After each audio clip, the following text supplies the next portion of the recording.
नाम मंगला मेहता है, उमरगांव से हूँ।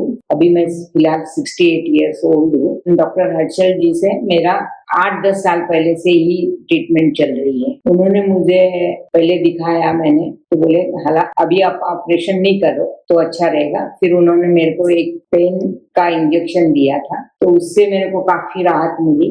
मेरे 5-7 साल अच्छे निकल गए थे। कोविड में भी मैंने एक बार बताया था, तो शायद मैं ऑपरेशन भी करने का सोच ही रही थी, पर कोविड के बाद हुआ नहीं।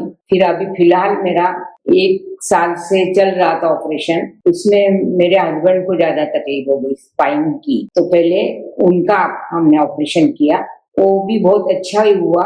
फिर बाद में मैंने अभी 4 महीने से मेरे को खुद को बहुत तकलीफ हो रही थी, पेन में मेरे को काफी बढ़ गया था। चलने उठने को भी मेरे को चलने फिरने में तकलीफ थी, उठने में भी तकलीफ थी।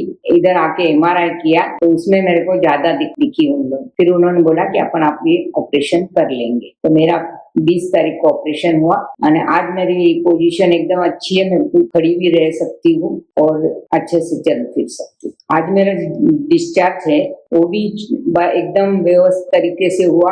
कल मेरे को थोड़ा सा तकलीफ थी, तो उन्होंने मुझे ब्लड भी चढ़ाया और आज मेरा अच्छे से हुआ, सब अच्छी तरह से हो गया है। Thank you. You heard a lot of kind words from Mrs. Mehta. I'll just give you a brief about her case. Mrs. Mehta is our old patient. For her, the symptoms in the back started 20 years ago. She was having significant back pain and bilateral leg pain for a long time. Issue initially began when there was a break in the locks in the back, what we call as spondylolisthesis. So her bilateral L5 had a lysis, and over a period of time, over decades, it started moving. So spine became unstable. To protect that instability, body has its own mechanisms, and during that she had also called what is called as nerve compression. So we met her 8 years back. So I met her 8 years back, and at time her symptoms were significant, but she was still not mentally prepared for the surgery. And on checking also, it was looking that she was able to perform some activities by her own. So we gave her pain management, where we try to inject some drugs in the nerve so that nerve pain goes away.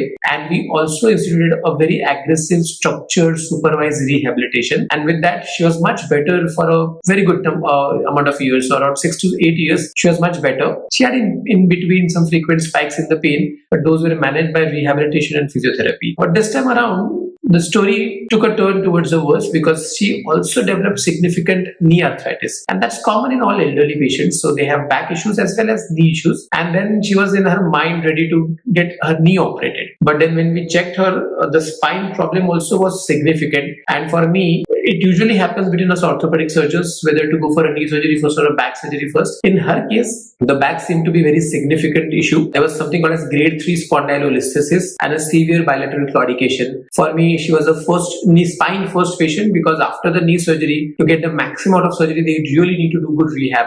And I think she would have not been able to do that knee rehab after the knee surgery. So we wanted to take care of the engine first and then go for the tires, I would say, with all due regards to my knee specialist friends. For her, we did a minimally invasive T-lift surgery, what is called as transphenomenal lumbar interbody fusion, where we decompressed her nerve as well as got the unstable portion back in place and kind of stabilized with the screws and plates. She walked on the day of the surgery, and she was discharged on the 3rd day happily. And she's still walking, and she's under aggressive intense rehab, and I think she's planning to get her knees operated in few days. Thank you.